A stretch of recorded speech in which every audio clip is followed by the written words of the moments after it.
I believe, and I learned very young From parents? from my parents, absolutely, that you don't try to build a wall.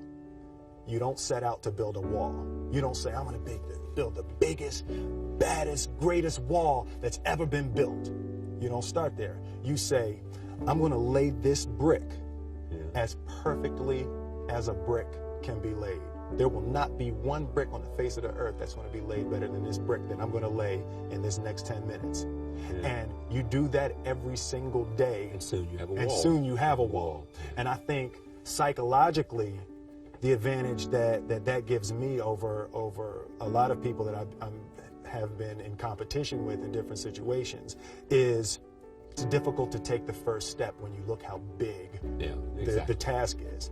The task is never huge to me. It's always one brick. Me too. I mean, it is amazing how people are paralyzed from doing anything. Absolutely. Because they can't take the first step. Whereas you just say, look, all I'm doing is laying this one brick. I am not building the Great Wall of China here. Absolutely. I'm putting a brick here, and I'm going to have the best brick I can. Your father, I think I read, had you and your brother work on a wall of some kind? Yeah. We're talking about our figurative wall. That comes from work on a literal wall. Yeah, right. My father owned.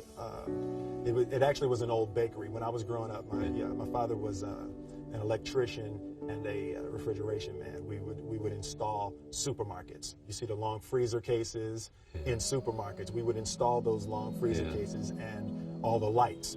That's what we would do every summer. Yeah. So this one year, my father had his shop, and he decided for whatever reason that he wanted a new wall on the front of his shop. So he tore down probably about 16 feet high and probably about 30 feet long. He just completely tore the wall down, and my brother and I had to dig a 6-foot hole. For the foundation. For the foundation. Right. We would mix in the concrete by hand. A year and a half. We were building this wall for a year and a half. Every day after school, we would come and mixing concrete, putting it in the hole, doing it, and it was just myself and my little brother. And I remember standing back, looking at that wall, saying, there's going to be a hole here forever. There will never be anything but a hole here. That's right. And a year and a half I don't later, have that many days. I know. A year and a half later, we laid the final brick, and my father stood back with my brother and I know he planned this. He says he didn't, but I know he had been planning this and writing this for his for the past 2 years. But we stood back, we looked at the wall, and he looked at me and my brother and said, "Don't y'all never tell me that you can't do something." And walked into the shop. Great. I was like, now here's what's interesting. You said what? You said I said, that man's crazy. Something wrong with him, man. We need to get out of here. What is he doing in my head? Did he start drinking? Is he drinking? Well, what's great about that story and what's great about your dad is that you seem to have come from a happy family. I think both of my parents and my grandparents were achievers. You know? My mother worked for the school board of Philadelphia, so growing up we couldn't say y'all. You know, it's like if we run out. My kids do not say y'all. Yeah, right. You know, we would run out the house and scream to our friends, "Yo, what y'all about to do?" My mother's up. That's it. Back in this house. Back in this house, and we'd be sitting upstairs crying, and my grandmother would come in and say, "Baby, you know a y'all is a boat." Like, oh, but there's a difference. There's absolutely. Yeah. So, you know, there were very specific rules, and there was a constant desire to be better. Yeah. You know, we didn't grow up with the sense that where we were was where we were going to be. You know, we grew up with the sense that where we were almost didn't matter because we were becoming something greater. And I always remember that my mother or father or grandmother would say, "That's great, baby. You did a really good job with that. That's incredible. Congratulations. Try this next time." You know, there was always a little bit stretching. More. Absolutely. When you started out as a rapper, were you already thinking, I get to do this really well, I can do I'll have a television show. And if I have a television show, I can be in feature films. And if I'm in feature films, I can be. For me, it was always, my biggest dream coming up was I wanted to hear one of my records on the radio. That was it? That was it. That's what I wanted to do. I wanted to hear one of my records on the radio. And I wanted to see someone hear my record on the radio. And in June 1986, I saw a guy ride past my father's shop,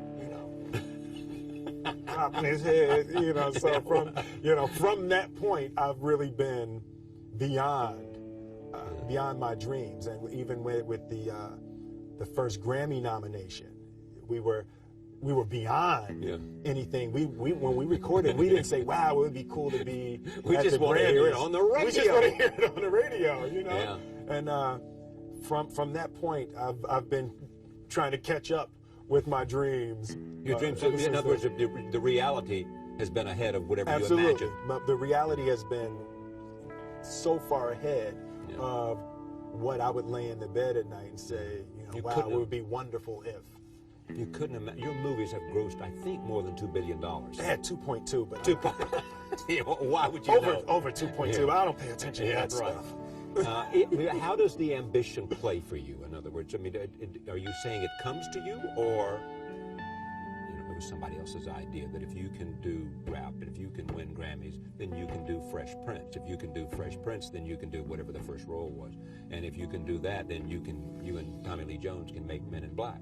I think with me, I'm motivated by fear. Fear. Fear. Yeah, like if there was one concept that I would suggest to people to take a daily confrontation with, is fear. The problem with fear is that it lies, right? So fear tells you, hey, if you say that to that girl, she's gonna know she has you. And she'll never really be attracted to you if she knows how much you attracted to her. Don't say that. No, how we get her is when she walks by, ignore her. Right, it's a it's like pump it on your shoulder. Fear tells you dumb shit like that, right? So for me, the daily confrontation with fear has become a real practice for me since about three years ago. I went skydiving in Dubai, right? And skydiving is a really interesting confront with fear, right? So I gotta stand up. I'm sorry, I gotta stand up. All right. So no, I definitely have difficulty with that. There's a certain, when you've created things that are so iconic, it becomes healing for people. Nostalgia is healing.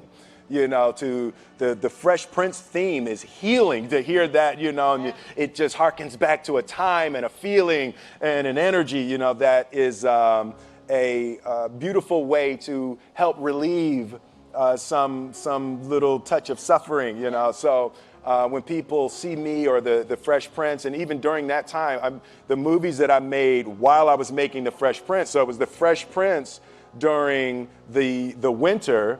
And then the summers were Bad Boys, Independence Day, Men in Black, So it was like, it really captured a time.